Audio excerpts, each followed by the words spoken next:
नमस्कार साथियों और विद्यार्थियों। इस वीडियो के अंतर्गत हम पढ़ेंगे भक्ति काल की विशेषताएं या प्रवृत्तियां, भक्ति काल की शाखाएं एवं भक्ति काल के प्रमुख कवि व उनकी रचनाएं।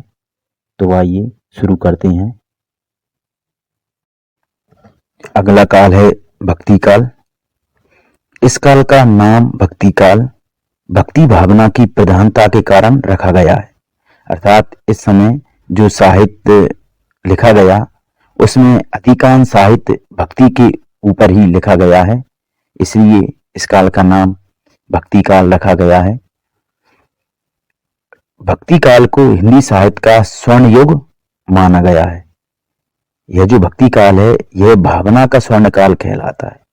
अर्थात इसमें अच्छी भावनाओं के ऊपर कविताएं लिखी गईं, जैसे भक्ति भावना, समाज को एक करने की भावना, भेदभाव मिटाने की भावना, तो यह भावना का स्वर्ण काल कहलाता है। भक्ति काल में हिंदी सबसे प्रभावशाली कवियों का जन्म हुआ। इस समय हिंदी के जो सबसे महत्वपूर्ण कवि हुए हैं आज तक, उनमें अधिकांश इसी समय में उनका जन्म हुआ, जैसे सूरदास, तुलसीदास, कबीरदास, मीराबाई, नानक देव जी, दादू दयाल, संत रैदास आदि महत्वपूर्ण कवि इस समय में हुए, श्रेष्ठ कवि इस समय में हुए, जिन्होंने अपने उत्कृष्ट साहित्य लेखन द्वारा समाज सुधार, सामाजिक समरसता व नैतिक आदर्शों की शिक्षा दी।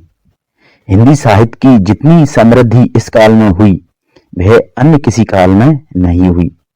राजनीतिक, सामाजिक कई अंतर विरोधों के बाद भी इस काल में भक्ति की धारा बड़ी तीव्रता से प्रवाहित हुई।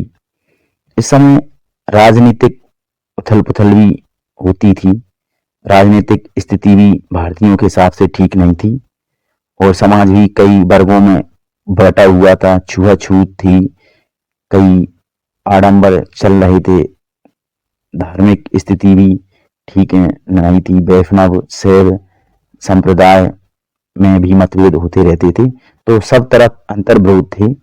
उसके बाद भी इस काल में भक्ति बड़ी तीव्रता से उभर कर सामने आई।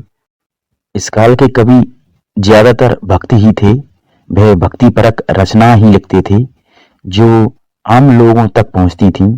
उनका संबंध आम लोगों से बड़ा गहरा था और उनके जीवन पर बड़ा गहरा प्रभाव पड़ा इन कवियों की रचनाओं का, इसलिए इस काल को स्वर्ण काल कहा जाता है। भक्ति काल के अन्य नाम, यह हिंदी साहित्य का श्रेष्ठ युग है।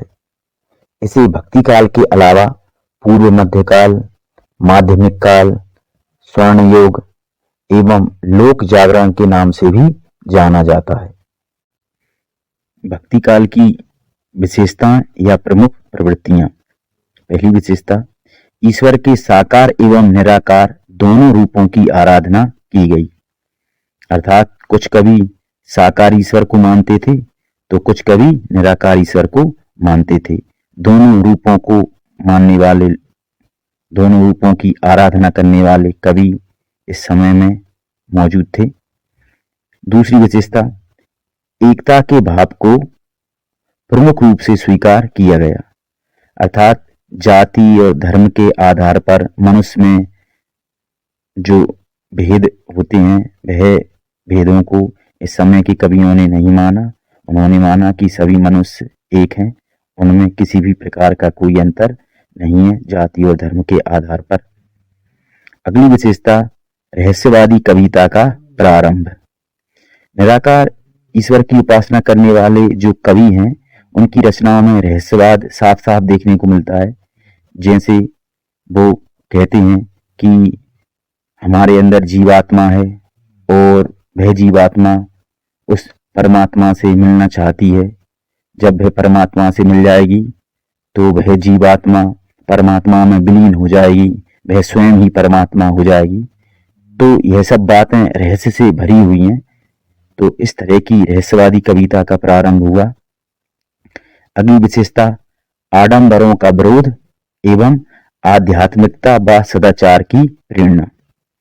पूजा पाठ के नाम पर जो बेतुकी बातें चलती थीं उनका विरोध कबीरदास और प्रेम मार्गी शाखा के लोगों ने किया। कवियों ने आध्यात्मिकता अर्थात ध्यान, ईश्वर चिंतन, ईश्वर स्मरण, सत्संग आदि पर जोर दिया और सदाचार, अच्छे आचरण की लोगों को प्रेरणा दी। पांचवी विशेषता, समस्त काव्य शैलियों का प्रयोग, अर्थात इस समय प्रबंध और मुक्तक दोनों काव्य शैलियों का प्रयोग किया गया। तुलसीदास जी ने प्रबंध शैली में रामचरितमानस लिखा तो कबीरदास जी ने मुक्तक शैली में अपनी रचनाएं की। अगली विशेषता, गुरु महिमा नाम महिमा का प्रतिपादन, अर्थात गुरु की महत्वता को बताया गया कि हम गुरु की कृपा से ही ईश्वर को प्राप्त कर सकते हैं।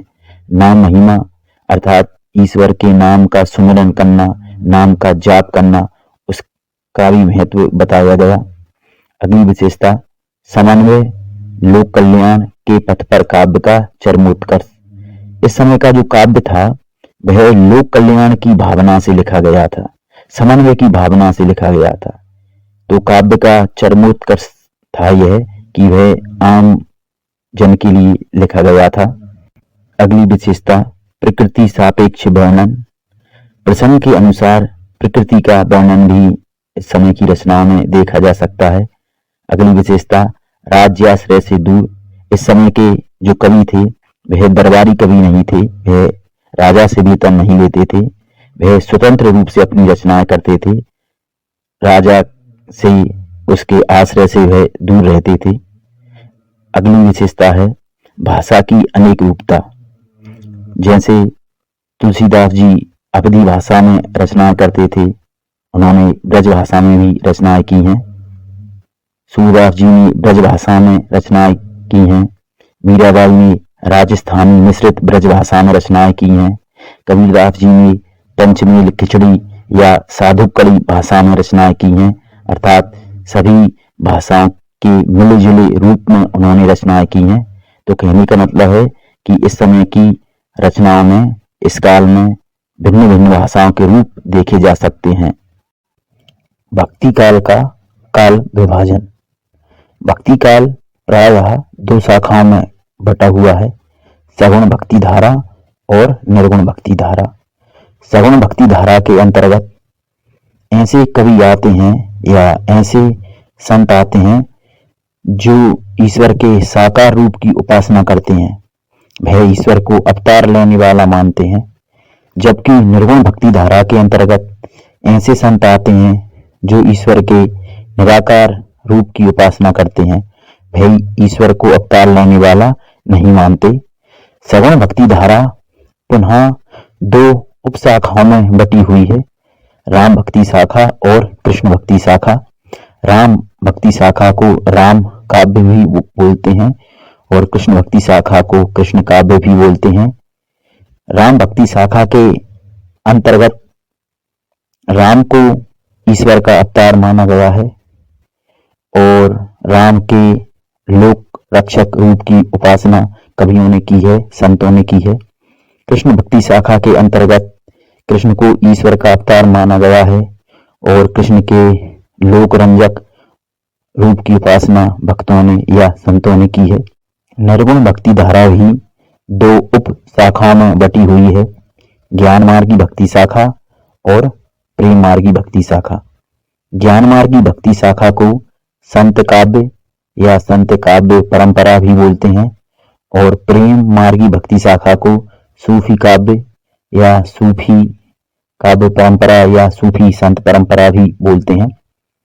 ज्ञान मार्गी भक्ति शाखा में कवि या संत लोग ईश्वर को पाने का साधन ज्ञान को मानते थे, वह ध्यान साधना इस पर जोर देते थे, सत्संग पर जोर देते थे। प्रेम मार्गी भक्ति शाखा में संत या कवि प्रेम को ही आधार मानते थे ईश्वर को पाने का और वह प्रेम कहानियों के माध्यम से आत्मज्ञान की, आध्यात्मिक ज्ञान की बातें करते थे, आत्मा परमात्मा के मिलन की बातें करते थे।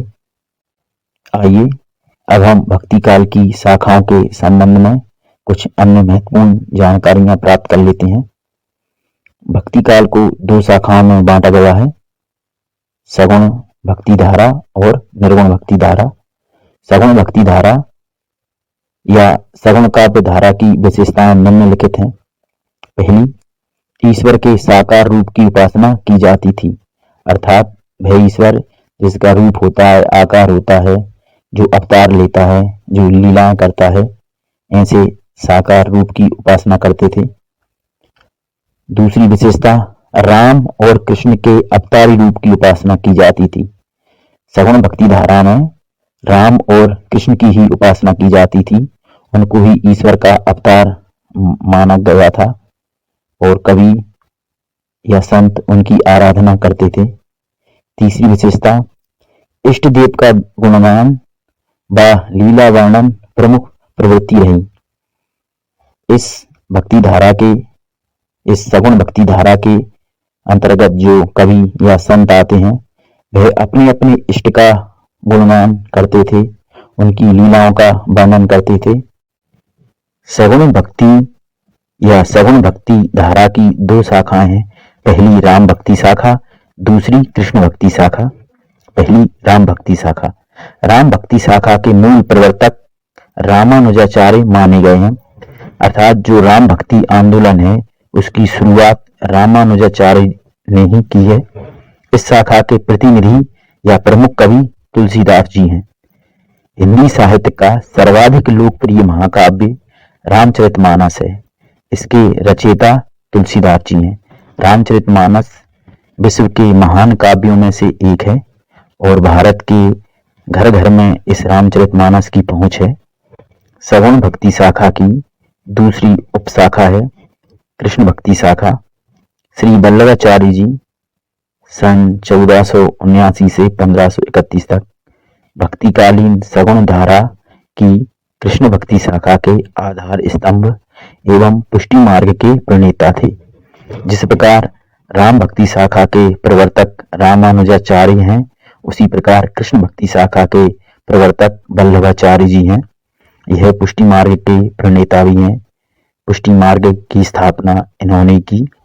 इसके अलावा इन्होंने अष्टछाप की भी स्थापना की, जिसमें सूरदास, कृष्णदास, परमानंददास, कुंभनदास, चतुर्भुजदास, छीत स्वामी, नंददास, गोविंद स्वामी शामिल हैं, जिन्होंने कृष्ण भक्ति का प्रचार किया।